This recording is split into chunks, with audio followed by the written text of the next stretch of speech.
Ó Deus, que o Senhor venha nos abençoar, ó Pai, venha nos esvaziar de nós mesmos, ó Deus, e entrar, Senhor, nos nossos corações, nas nossas mentes, nos constranger, ó Pai, com a Tua presença aqui entre o Seu povo, Senhor, para que a Tua palavra seja entendida aqui, Senhor, para que a Tua palavra seja interpretada de maneira decente, de maneira com que nós possamos entender o que o Senhor quer nos dizer nessa noite, ó Pai.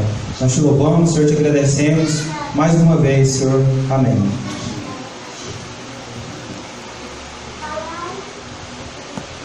Vamos ler um pouquinho aqui sobre quem era Nicodemos, né? No verso 3 ali, Jesus foi bem direto com Nicodemos, né? Ele disse para Nicodemos: aquele que não nascer de novo não pode ver o reino de Deus. Porque ele sabia com quem que ele estava falando. Nicodemos não era qualquer um. E Nicodemos sabia também do que Jesus estava falando. Então, havia ali um papo reto, né? Duas pessoas que se entendiam. Nicodemos é chamado aqui de chefe dos Hoi Yudaioi, ou seja, os judeus. Hoi Yudaioi eram os judeus ali da época. E Nicodemos era um dos chefes ali, ele era uma pessoa de importância, ele era uma pessoa que tinha uma visibilidade no meio desse povo. Embora não possamos saber ao certo, é provável que Nicodemos era um membro do Sinédrio, do Conselho Governante Judaico, cuja autoridade limitada foi sancionada pelo governo romano. É óbvio que Nicodemos tinha uma ligação difícil com o Hoi Yudaioi. Por um lado, ele era uma parte desse emaranhado, por outro, ele tinha medo e sentia incomodado com isso. Como tal, muitas vezes ele sentia que não era um deles. Nicodemos sabia o que estava rolando ali. Nicodemos já tinha visto o trabalho de Jesus ali, e ele sabia que o reino de Deus já estava chegando ali para a sua época. Tanto que várias vezes ele procurou Jesus. Se a gente for analisar a concordância desse texto, formos ver outros textos também, a gente vai ver que Nicodemos procurou Jesus outras vezes para bater um papo com ele. Nicodemos identificou a operação do reino de Deus nos seus dias. Ele sabia quem era Jesus. Nicodemos aborda Jesus usando o termo respeitoso mestre, que reconhece que, apesar da animosidade em relação a ele, ou seja, apesar da aversão que havia ali entre Nicodemos e Jesus, né, o grupo de Nicodemos não aceitava bem Jesus, né, mas, apesar disso, Nicodemos respeitava. Por quê? Jesus ainda era alguém importante, mesmo para um membro poderoso da elite governante de Jerusalém. O termo, sabemos muito provavelmente, refere-se a um grupo de líderes dentro do Sinédrio, que pensava que Jesus era de fato uma figura muito positiva e possivelmente enviado por Deus. Então não era todo fariseu, todo saduceu que não sabia quem era Jesus e que também não queria saber e que pensava que Jesus era um enviado de Satanás. A maioria deles achava que Jesus era um mentiroso. A maioria deles achava que Jesus estava ali querendo dominar o reino para ele, tomar lugar dos reis da sua época. Mas havia uma discussão no Sinédrio entre alguns que desconfiavam, né, que Jesus sim era enviado de Deus, e outros que afirmavam que Jesus era enviado de Deus, né? Então, assim, muitos reconheciam que Jesus era uma pessoa de importância ali, que o reino de Deus estava se aproximando. E a pergunta da palavra essa noite é: como entrar no reino de Deus? Né? Como entrar no reino de Deus? O que nós podemos fazer para entrar no reino de Deus? A gente já está dentro do reino de Deus, né? Eu gostaria de tratar aqui o reino de Deus com a palavra basileia, que não significa o reino como um lugar, como uma cidade, o reino do céu, o reino aqui na terra, mas sim como reinado, como governo de Deus. A palavra basileia quer dizer o governo, o domínio de, né? Então, quando a gente falar aqui o reino de Deus, a gente está falando do reinado de Deus, ok? Para ficar claro aqui, nós não estamos falando de lugar, nós estamos falando de ordem, estamos falando de governo em si, certo? Então, como nós podemos estar sobre o governo de Deus? Como nós fazemos para entrar nesse governo, para entrar no reino de Deus?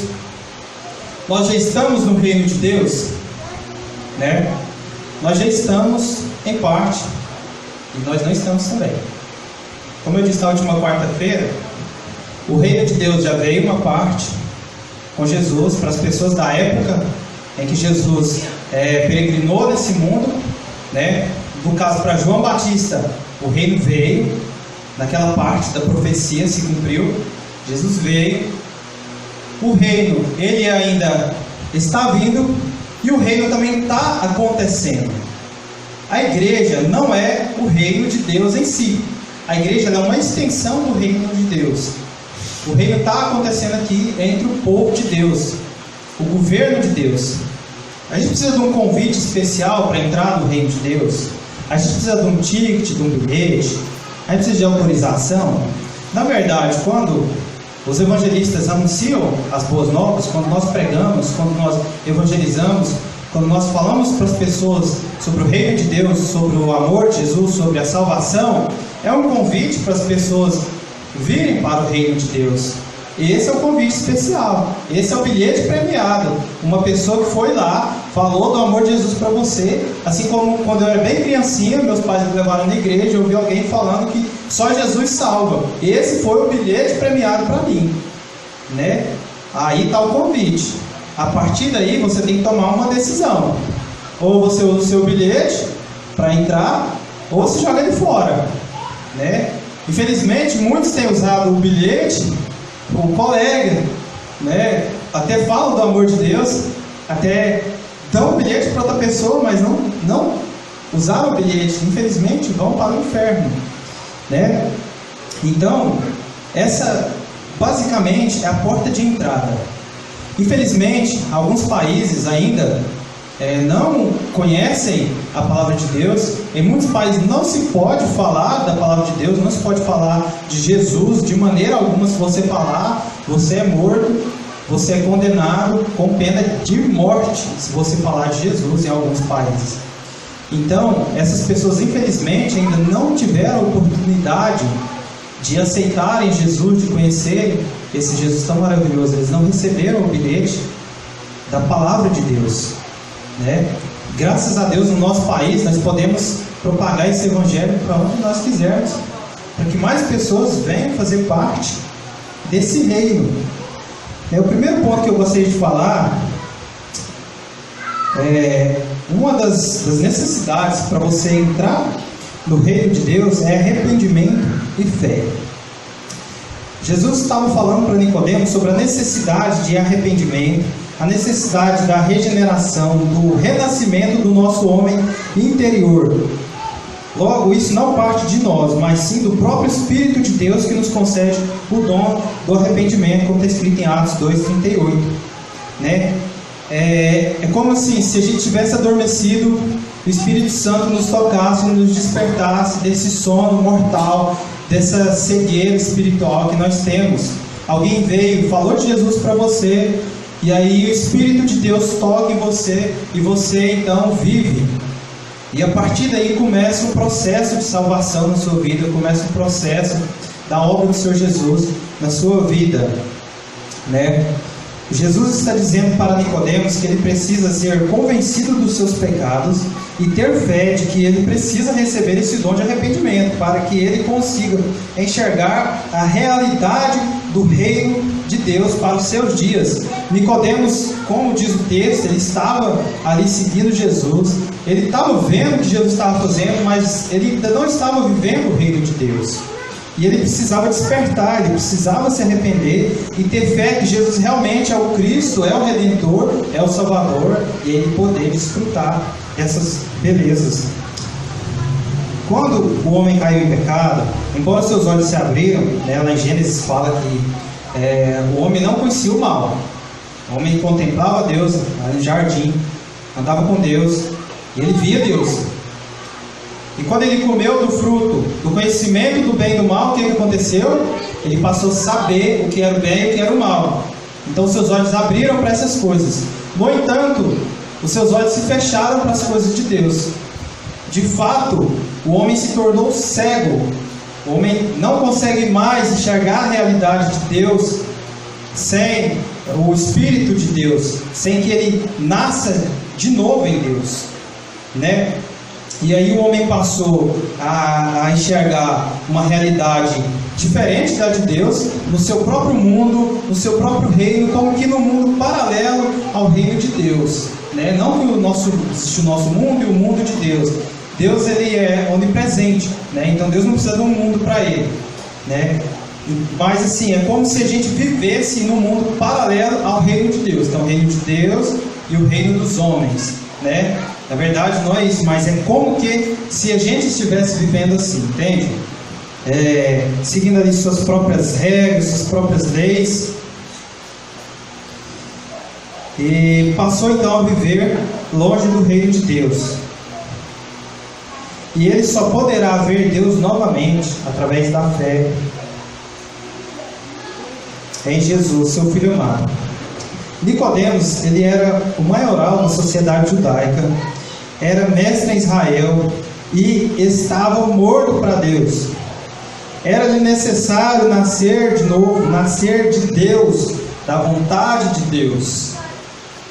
Então, ou seja, a posição política de Nicodemos não queria dizer nada. Ele era o chefe, ele era o maioral. Uma pesquisa que eu fiz diz que Nicodemos, ele fazia parte de uma comunidade judaica e ele era chefe dessa comunidade, embora que essa comunidade fosse pequena entre os demais fariseus da época. Mas ele era um cara importante e estava morto para Deus, né? Outra forma de entrar no reino de Deus é pela justiça. Em Romanos 3, Paulo fala sobre justificação por meio de Jesus Cristo. De nada importa a sua nação, no versículo 1 e no versículo 9 ele fala disso. Não importa a sua religiosidade, no versículo 3. A justiça do homem só julga ele mesmo, no versículo 4. Nicodemos tinha posição de importância na sociedade. Provavelmente ele era circuncidado e ele era judeu, ou seja, ele era do povo que descendia do povo de Deus. Mas no verso 9, Paulo vai falar que Deus não é Deus somente dos judeus. Isso coloca Nicodemos no mesmo patamar que os gentios, né? Ele fala que não adianta você ser circuncidado, não adiantava a pessoa ser judeu. A única coisa que nos justifica é Jesus Cristo, é a fé no Senhor Jesus Cristo, é o sangue do Cordeiro derramado na cruz. É isso que nos justifica, é o arrependimento dos nossos pecados. O que nos justifica é Cristo Jesus, só Ele. Nada que nós façamos vai nos justificar. Então, o que nós podemos fazer para entrar no reino de Deus? Nada. Nós precisamos ser convidados pelo Espírito Santo de Deus para fazer parte do seu povo, fazer parte do seu reino. Lógico que diante disso nós temos algumas cooperações, nós temos algumas incumbências quanto à caminhada na obra de salvação, né? A fé cabe a nós, congregar cabe a nós, trazer os dízimos uma ordem do Senhor, cabe a nós, ajudar as pessoas ao próximo cabe a nós, tudo isso. Mas isso não nos justifica. Isso nós dizemos que é consequência da obra do Senhor em nossas vidas. O que nos justifica, o que vai fazer a gente entrar no reino de Deus, é o Senhor Jesus Cristo. Seja você judeu, seja você gentil, você adventista, presbiteriano, batista, nada disso importa. Você ser tocantinense, goiano, isso não importa, porque naquela época tinha os judeus que se consideravam já assim com a faca e o queijo na mão, sabe? Então, tipo assim, eu sou judeu, meu pai foi lá, me circuncidou quando eu era criança, me batizou, sei lá, os batistas judeus, e agora eu estou garantido, né? Não é assim que funciona. Isso que Paulo está dizendo em Romanos 3. Então é através da justiça de Cristo que opera em mim sendo justificados gratuitamente por sua graça, por meio da redenção que há em Cristo Jesus. Romanos 3, 24. E a justiça que opera através de mim.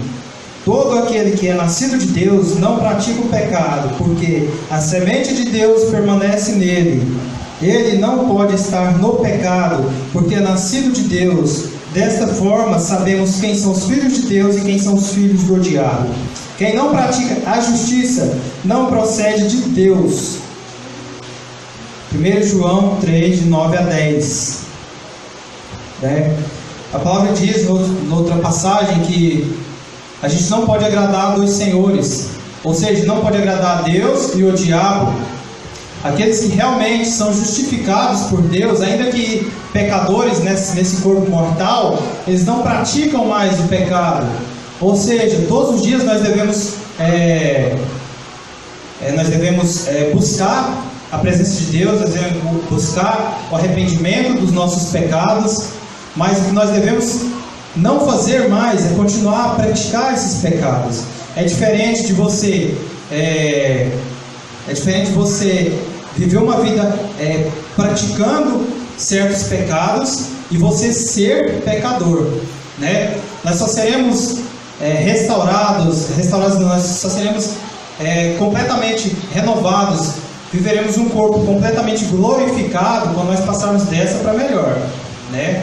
E aí sim, vai ter um novo céu, uma nova terra, e a gente vai ter um corpo que não é mortal, um corpo que não vai ser comido por vermes. Enquanto isso, nós devemos vigiar e orar para não sermos, não cairmos nas tentações do maligno e voltarmos à prática do pecado. O João ensinava basicamente 3 coisas acerca do reino de Deus, né? E tipo assim, as pessoas foram questionar, foram procurar João, né? E dizer, não, mas você é o Cristo e tal. E aí ele teve que explicar, não sou o Cristo, né? O que importa é que eu seja diminuído e que ele apareça cada vez mais, porque ele é o Cristo. Ele estava falando de Jesus. Jesus estava batizando uma galera lá, e as pessoas vieram falar para João, olha João, tem outra pessoa ali batizando também. E João falou assim, ele é o Messias, eu não sou o Messias, né? O que eu faço é ensinar. O que eu vim fazer foi anunciar esse Messias. O que eu vim fazer foi ensinar acerca das coisas do reino desse que está lá batizando. E ele ensinava 3 coisas basicamente, né? É uma pena que a Bíblia que nós conhecemos tem uma história tão curtinha sobre João, porque eu acho uma das figuras mais importantes, mais fantásticas da Bíblia, né? João era o cara mais underground, mais louco que tinha. Tem Paulo também, que era muito... Eu estou falando muito de Paulo, né? Mas João também, imagino eu que João também era um cara muito fora da casinha, assim, pensava muito fora da caixinha, né? E enfim, o que ele ensinava, né? Ele ensinava a prática da devoção, oração e jejum, e ele ensinava também a prática da justiça, que se trata de partilha, né? Se você tem 2 mudas de roupa, dá uma para quem não tem. Se na sua casa tem comida o suficiente, dá comida para quem não tem, né? Outro dia, quinta-feira, a Isadora estava dando uma palavra aqui, e aí a gente estava falando sobre a questão do reino de Deus. O reino de Deus é como se fosse uma família de Deus, né?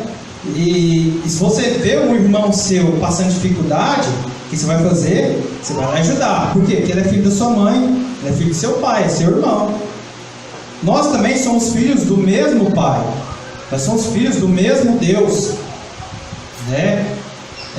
Nós somos filhos. Nós estamos debaixo da guarda do mesmo Senhor. Ou seja, nós estamos na mesma família. Então isso é o reino de Deus. Quando a gente vê alguém passando dificuldade, é muito óbvio para nós ajudar alguém, ajudar essa pessoa. É muito óbvio para nós fazer o quê? A prática da justiça, tornarem as coisas justas, tornarem as coisas mais iguais. No reino de Deus não tem diferenciação, não tem cargo, não tem pessoa mais importante, não tem pessoa menos importante. Existe o nosso rei, existe nós, que somos os sujos, somos os servos, o povo de Deus, né? Então não tem essas coisas. O reino de Deus, ele é um reino que trata as pessoas com equidade. O que é equidade? É dar direitos iguais às mesmas pessoas, né? Ser justo é, por exemplo, uma pessoa que trabalha 10 horas por dia ganhar pelas 10 horas que ele trabalhou, e a pessoa que trabalha 2 horas por dia ganhar pelas 2 horas que trabalhou? É justo, não é justo? E o que é equidade? É fazer com que essas duas pessoas tenham uma condição de vida igual, tenham uma condição de vida que os dois consigam viver, né? Em Isaías 40, no verso de 3 a 5, tem uma profecia que diz o seguinte: preparem no deserto um caminho para o Senhor, abram ali uma estrada reta para o nosso Deus passar. Todos os vales serão aterrados, e todos os morros e montes serão aplanados.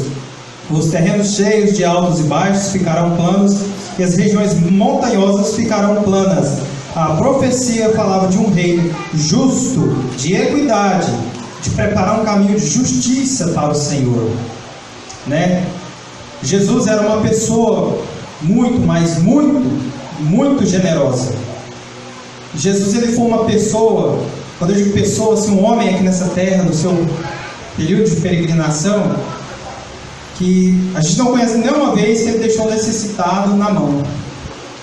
Ele era o próprio Deus, ele exalava o poder, e o que ele pôde fazer pelas pessoas ele fez, mesmo sabendo que as mesmas pessoas cuspiriam no rosto dele, cuspiriam no seu rosto, as mesmas pessoas o acusariam, né? Nós temos o exemplo dos 10 leprosos que foram curados, só um voltou para agradecer Jesus. Então, é assim, mas o que Jesus fazia era tornar as coisas possíveis para todo mundo. O que é a justiça de Deus? O que é essa justiça do reino? É tornar possível que todos nós tenhamos a oportunidade de entrar no reino de Deus, né? Se Deus fosse fazer justiça diante da nossa situação, diante da nossa posição como homens carnais desse mundo passageiro, Ele mandaria todos nós para onde? Para o inferno. Lá é que nós merecemos estar. É nesse lugar. Porque nós somos pecadores, todos, a palavra diz que todos foram destituídos da glória de Deus, todos pecaram, todos estão numa vida de carência da graça e da misericórdia de Deus. Então, o que Jesus veio fazer por nós foi trazer a justiça de Deus, mas de forma que ela fosse possível para nós, de forma como que nós pudéssemos alcançar essa justiça, um caminho reto, plano, né? E João vinha preparando esse caminho reto. Quando João ensinava a prática da justiça, o que ele estava querendo dizer? Que o reino de Deus é justo, que não tem ninguém diferente do outro, não existe branco, preto, amarelo, pardo, não existe homem, mulher, não existe machismo no reino de Deus, né? Essas coisas não existem no reino de Deus. Era isso que João ensinava com a prática da justiça. É o que nós devemos ensinar, o que nós devemos propagar, o que nós devemos fazer. Praticar a justiça de Deus. Terceiro, é possível entrar no reino de Deus pelo novo nascimento, que Jesus disse para Nicodemos. Tanto a água quanto o Espírito são anunciados no Antigo Testamento como bênçãos de uma era vindoura, escatológica, quando o coração seria transformado. Está lá em Ezequiel 36, 25 a 28. Nascer de novo aqui quer dizer nascer de cima, nascer de Deus, nascer do Espírito.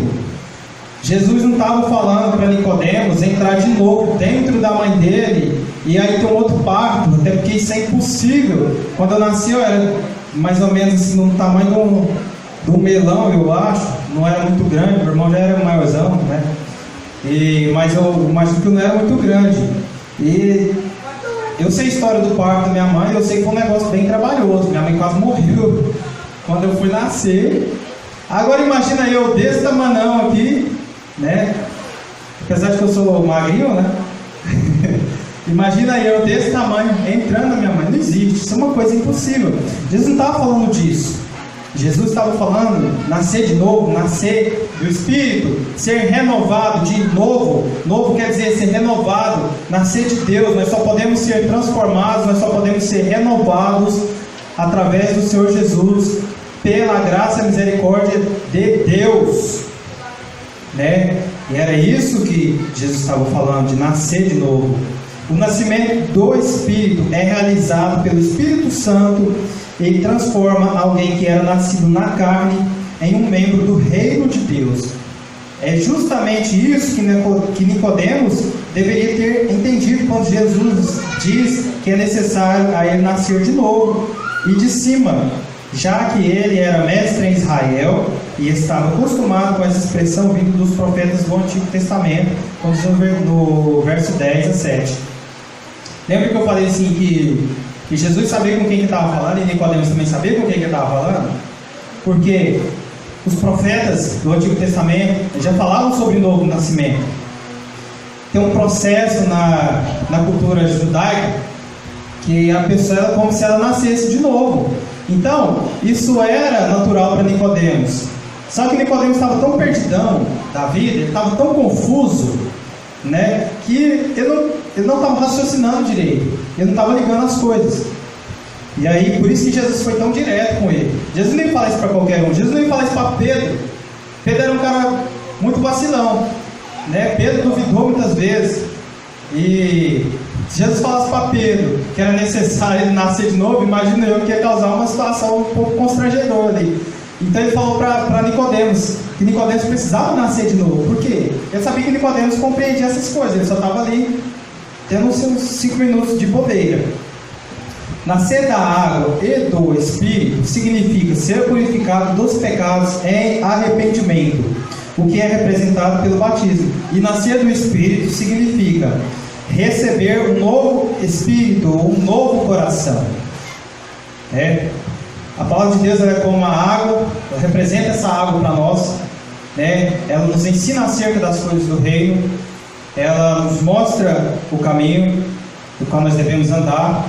Tem aqui todas as leis, tem todo o manual aqui para você seguir, né? E essa palavra, ela é viva em nossos corações e ela é capaz de certa forma, nos abrir os olhos para as coisas do reino, né? Essa é a revelação de Deus. Então, quando nós conhecemos as leis, como nós conhecemos o que é o certo, nós sabemos quando nós estamos errados, não é verdade? Parece que quanto mais você lê a Bíblia, mais você vai se frustrando com o homem. Quanto mais você conhece a Deus, mais você vai se frustrando com o homem. Por quê? Porque a palavra de Deus, ela vai limpando, ela vai lavando todo o pecado, né? O que Jesus estava afirmando era que isso é obra do Espírito Santo e que era preciso que não tenhamos somente simpatia e respeito por Jesus, como Nicodemos teve, mas ter fé no Filho do Homem levantado, no verso 14 e 15. A consequência disso, segundo Jesus, será um lugar no reino de Deus e vida eterna. Nicodemos simpatizava com Jesus, Nicodemos estava ali seguindo Jesus, ele ouvia Jesus, estava vendo o que Jesus estava fazendo. Mas ele ainda não tinha crido que Jesus era o Filho de Deus. Ele ainda não tinha fé no Cristo. Ser simpático quanto a Jesus não lhe garante salvação. Você pode estar completamente perdido como Nicodemos e precisa nascer de novo. Senão você nunca verá o reino de Deus. Então, a resposta: como entrar no reino de Deus? Só é possível entrar no reino de Deus na perspectiva do porvir, ou seja, no reino vindouro, no que há de vir pelo novo nascimento. Isso diz respeito ao arrependimento. Nós precisamos nos arrepender dos nossos pecados e saber o quanto nós somos pecadores, o quanto nós precisamos de Deus, para que a gente receba as coisas que hão de vir do nosso Senhor. E na perspectiva de hoje, do agora, de vivenciar o reino de Deus, nós podemos entrar no reino de Deus pelo novo nascimento. Aliás, na perspectiva de agora, excedendo em justiça. Isso diz a respeito da maturidade do cristão. É o que eu disse. Como que nós vivemos o reino de Deus? Seguindo o que João ensinou, né? Sendo devoto ao nosso Deus, prestando um culto sincero, prestando adoração sincera, nos entregando completamente ao nosso Rei, seguindo as ordens do nosso Rei e praticando as obras desse reino, ou seja, praticando a justiça desse reino. Assim nós podemos vivenciar esse reino hoje, esse reino que já veio, que já está entre nós, que é essa presença maravilhosa do Senhor Jesus. Quando Jesus partiu para a glória, Ele disse: eu vou para o Pai, mas vou deixar com vocês um amigo, um consolador, o Espírito Santo. Ou seja, Deus poderia habitar em qualquer lugar, poderia habitar naquela igreja bonita que tem lá no Brás, em São Paulo, todo mundo já ouviu falar, né? O famoso Templo de Salomão, lá deve ser muito massa. Ele poderia habitar lá, que é muito bonito, ou talvez ele poderia dar uma de cara simples e vir habitar na nossa igreja, que a gente é muito simples, ele não tem luxo nenhum aqui. Mas Ele escolheu habitar dentro de nós, Ele escolheu habitar no seu povo, né? O reino de Deus, Ele age em nós e através de nós. Então, quando nós praticamos a obra, as práticas da justiça, quando nós somos devotos ao nosso Deus, nós estamos vivendo esse reino. Nicodemos, ele estava vendo o que Deus estava fazendo, mas ele estava dentro do processo. Falando aqui de maturidade, muitas pessoas até nascem de novo, mas acabam vivendo a vida inteira sem desfrutar de tudo aquilo que Deus tem para elas, sem experimentar a glória do reino. Porque a herança de Deus, todo o poder de Deus, toda a manifestação do Espírito de Deus, ela não é para pessoas imaturas, ela não é para crentes neófitos. Neófito significa cristão novo, uma pessoa ainda criança na fé. Imagina uma pessoa que não entende nada de Bíblia expulsando demônio. Imagina isso. Imagina uma pessoa que não entende nada de Jesus curando um aleijado e vendo o aleijado andar. Eu acho que ele fica, no mínimo, ele fica perplexo. Não que Deus não pode fazer essas coisas, Deus usa uma jumenta, não vai usar um crente burro, usa também, né? Mas o que eu quero dizer é que para herdar o reino de Deus em sua plenitude, nós devemos ser cristãos maduros, nós devemos conhecer esse Deus, esse reino, conhecer esse reino, conhecer as coisas de Deus, nascer totalmente de Deus.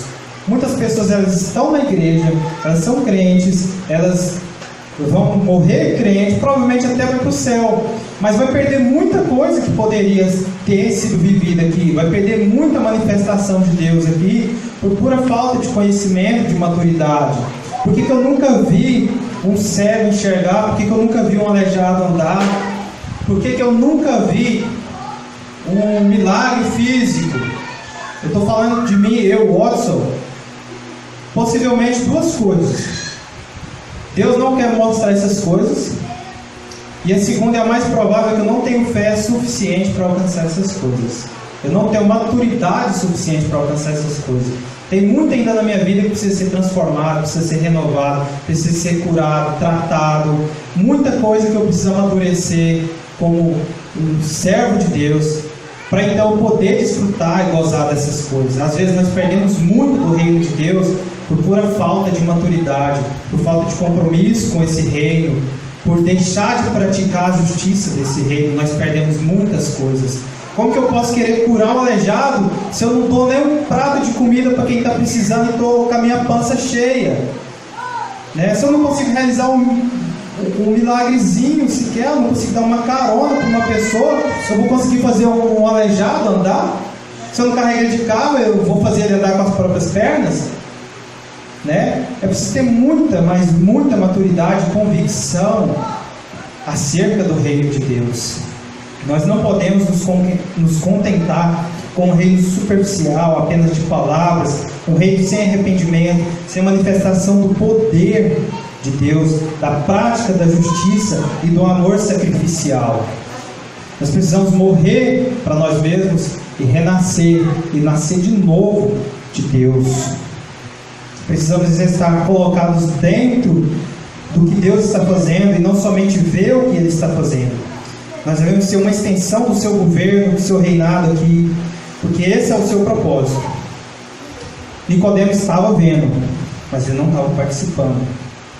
Muitas das vezes nós estamos só olhando, mas às vezes não estamos dentro do processo de Deus.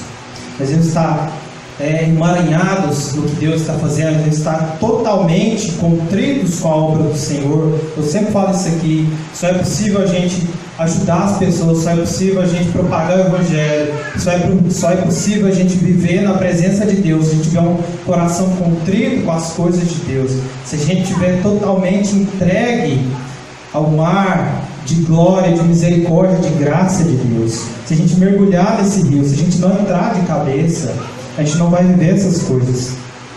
Creia que Cristo é o Filho de Deus e viva de acordo com esta fé, e aí então você viverá o reino de Deus hoje. Amém. Glória a Deus por essa palavra.